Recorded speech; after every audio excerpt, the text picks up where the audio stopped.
A program idea is usually where a grant draft begins, but it is not where the reviewer can stop.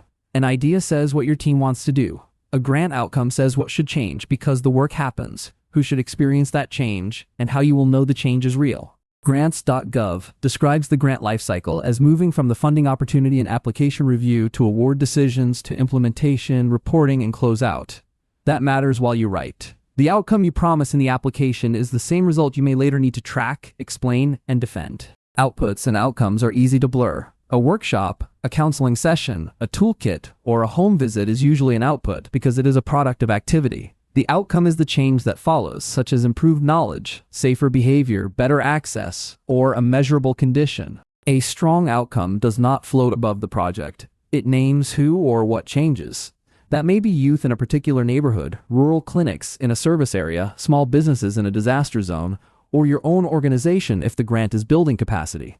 Without that anchor, the outcome sounds impressive but slippery. The CDC evaluation materials describe common outcome categories like changes in learning, changes in actions, and changes in conditions or status. That is a useful writing shortcut. If your project is early, a learning or action outcome may be realistic. If the grant period is longer, a condition outcome may be possible. Instead of promising one giant transformation, build a ladder. The near-term outcome may be that participants understand a process. The intermediate outcome may be that they use the process. The longer-term outcome may be a condition that improves. Reviewers can follow a ladder more easily than a leap. CDC's evaluation questions ask whether activities and outcomes are realistic and within the area your program can influence. That is also good grant writing discipline. Your team can control the service design and delivery.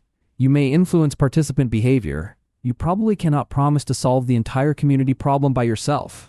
A simple logic model is not just a diagram for the appendix. It is a test of the proposal's logic. If the activity does not plausibly create the output, or the output does not plausibly move the outcome, the draft needs repair before it reaches a reviewer. Here is the practical rewrite test. Do not stop at, we will improve awareness. Ask who will learn what, by when, and how you will measure it. A testable outcome might say that 80 participating parents can identify 3 local screening options by the end of the workshop series. Outcomes become stronger when the indicator is chosen early. The measure should match the outcome, the data source should already fit the workflow, and the frequency should be realistic for your staff. If the only way to measure the outcome is a complicated new system, say that honestly or choose a simpler outcome. A good outcome also helps the budget narrative. If you promise behavior change, the budget should show staff time for coaching, follow-up, materials, interpretation, participant travel help, or data collection as needed. The budget should make it clear that requested dollars fund the work required to make the outcome plausible. Keep reviewers from hunting for proof. Put evidence close to the outcome claim. That evidence might come from local need data, public health guidance, prior program results, partner records, or one of the funder's priorities. The point is not to add a long source list. It is to make the change believable. Before submission, review the draft like a reviewer with limited time. The need statement should point toward the outcome. The work plan should point toward the outcome. The budget should point toward the outcome.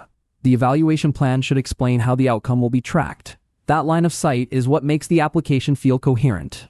The common mistakes are predictable. The outcome is too broad. It is not measurable. It is outside the applicant's influence. Or it repeats the activity instead of naming a change.